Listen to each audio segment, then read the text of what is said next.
Drugs বিরোধী অভিযানে বড় ধরনের সাফল্য পেল অসম পুলিশ। কাছাড় জেলার শিলচর আইজল জাতীয় সড়কের শিলডুবি এলাকায় জব্দ করা হয়েছে 21 কেজি হেরোইন।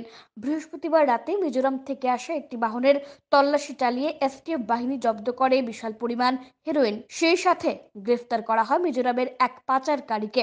জব্দ করা হেরোইনের বাজার মূল্য 210 কোটির অধিক হবে বলে পুলিশ সূত্রে জানা গেছে।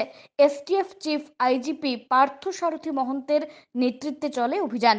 কয়েকটি প্যাকেট সহ 105টি সাবান কেসে রাখা ছিল বৃহৎ পরিমাণের এই হেরোইন। অভিযানে কাছাড়ের পুলিশ সুপার নোমাল মাহাতো, অতিরিক্ত পুলিশ সুপার সুব্রত সেন সহ অন্যান্য আধিকারিকরা উপস্থিত ছিলেন। পুরো অভিযান নিয়ে বিস্তারিত তুলে ধরেন এসটিএফ চিফ আইজিপি পার্থ সারথী মহন্ত। গাড়ীখনত আমি যথেষ্ট পৰিমাণৰ ড্ৰাগছ পাইছোঁ। ইয়াত আমি টোটেল 21 কেজি হেৰইন পাইছোঁ। এই 21 কেজি হেৰইনৰ 18 কেজি হৈছে একদম পিয়ৰ ফৰ্মৰ হেৰইন। এই যিটো পিয়ৰ ফৰ্ম যিটো হয় হেৰইনৰ, এই পিয়ৰ ফৰ্মটো আচলতে এই যে 18 কেজি যে হৈ আছে, 3 কেজি পিয়ৰ ফৰ্ম নহয়, 18 কেজি পিয়ৰ ফৰ্ম।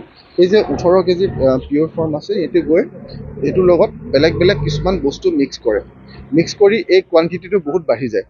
এই 18 কেজিটো সেই 18 কেজিৰ লগত কিমান বেলেগ বেলেগ দ্ৰব্য ব্যৱহাৰ কৰে তাৰ ওপৰত ডিপেণ্ড কৰি সেইটো 40 কেজিও হ'ব পাৰে বা সেইটো 50-55 কেজিও হ'বগৈ পাৰে। খবৰটো পোৱাৰ পাছত খবৰটো ডেভেলপ কৰি গাড়ীখন ধৰা হ'ল, মানুহটো এৰেষ্ট কৰা হ'ল আৰু ড্ৰাগছখিনি ৰিকভাৰ কৰা হ'ল। তো ইয়াৰ পৰৱৰ্তী অনুসন্ধান, পৰৱৰ্তী তদন্তখিনি চলিব আৰু যেনেদৰে আগবাঢ়ে আমি আপোনালোকক জনাই থাকিম।